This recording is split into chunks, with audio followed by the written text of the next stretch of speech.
Hi guys, Kiana Hanna. Welcome to day 3 of the Clean Eating Challenge. I am super excited to talk about today.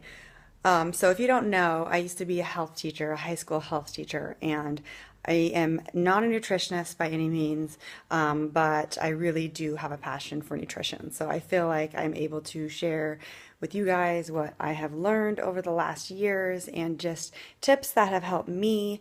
My hope is that you all create healthy habits and learn more healthy recipes, and you leave this challenge thinking that you have a good grip about what healthy eating is and that it doesn't have to be hard and complicated like we seem to think nutrition is. So, day 3 today, and I want to talk about whole foods. So, complete foods and avoiding processed foods. So, you should really focus on having whole foods at about 70 to 80% of your nutrition. And so, whole foods is foods that are in their natural form, foods that have all the complete vitamins and minerals, and that nothing's been taken out of it, nothing has been cut up and given away, nothing's been added to it. So, if I were to go out and pick an apple off the tree or an orange, I would get something that has 100% complete whole nutrition. Not that it's offering me every single thing I need for the day, but nothing's been taken out of it. So these foods are very nutrient dense. They have a lot of nutrients in order in relative to the amount of calories that they pack. So pretty low calories and really high nutrients, I should say. So something to do with I want you to think about with clean eating is that it's not just about losing weight, although the result will be losing weight. It's really about eating healthy, and it's when you stop counting calories and when you stop worrying so much about numbers, you start to realize that you look at the quality of a food and actually what is in it. So, like, I want you to start thinking about throughout the day how many whole foods you have. Are you having foods that do not grow on trees, do not grow on plants? And are you having more foods that come out of boxes and that are manufactured and processed? Because when whole foods are broken down, they lose nutrients. And the least nutrients, when you eat these foods and they lose nutrients, either companies have to add them back with foods like fortified foods, or they end up adding flavors like salt, or they end up adding chemicals like colors and additives to make it taste and look a certain way. Not good. So, whole foods that have been stripped of their nutrients and cut down and broken down and kind of fragmented is something that we call processed foods. So, processed foods, they really are not great for us. They tend to have a lot of chemicals, a lot of calories, or then maybe they have, not a lot of, they're very low in nutrient density, and they tend to just fill us up fast, and then we get hungry and crash. Really, typically a lot of carb-like foods, you know, bread, tortillas, chips, all these things that typically fill us up, but we're really hungry later. Now, in our busy lives, I am a mom of three. I'm not gonna tell you that I'm never gonna eat processed foods, but I will tell you that I try really hard to read labels. So it is your job to be an advocate of your own health and to start reading labels. You need to look at, and you don't need to be an expert.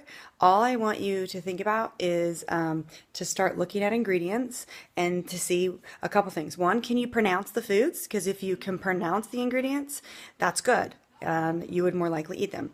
Two, is it a name that's like 27,000 letters long and you've never even heard of it before? You know, dye number 7, dye number 9, red dye, blue dye, yellow dye, all these foods that are in like Kool-Aid, and you would freak out if you even knew, if you started looking at yogurts and certain ice creams. These are all dyes that are linked to cancers.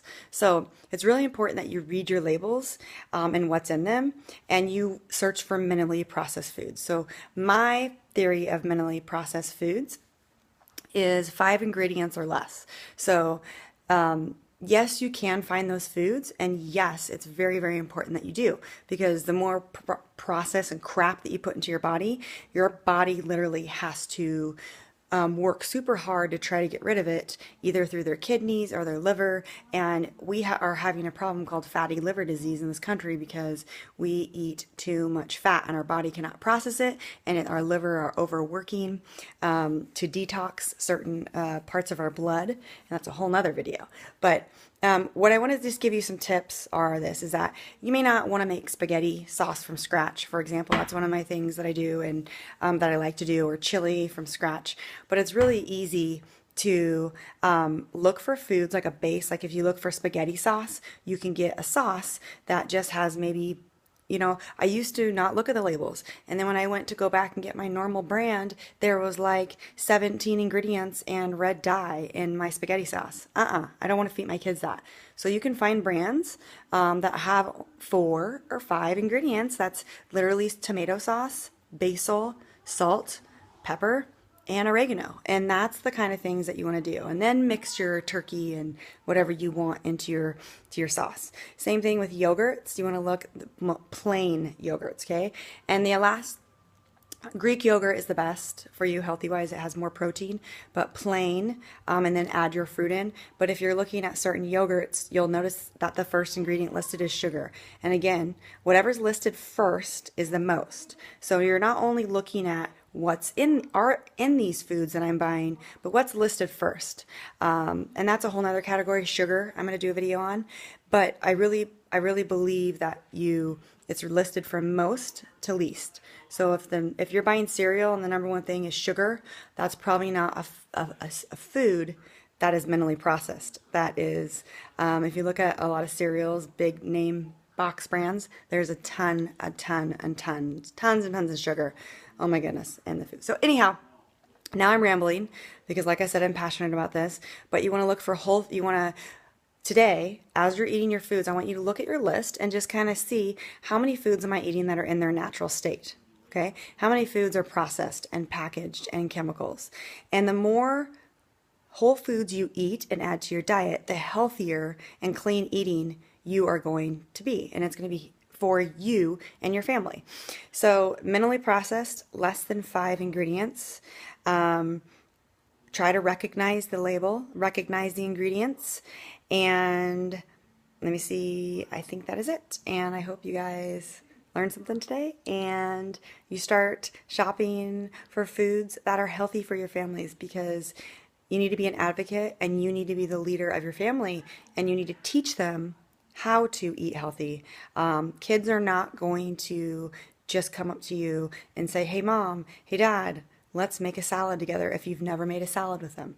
And so I think it's important to understand that you got to live your life by example, and it's going to make you feel better and healthier, and you're just going to notice a huge difference. That's my tip for today. Talk to you guys tomorrow. Bye.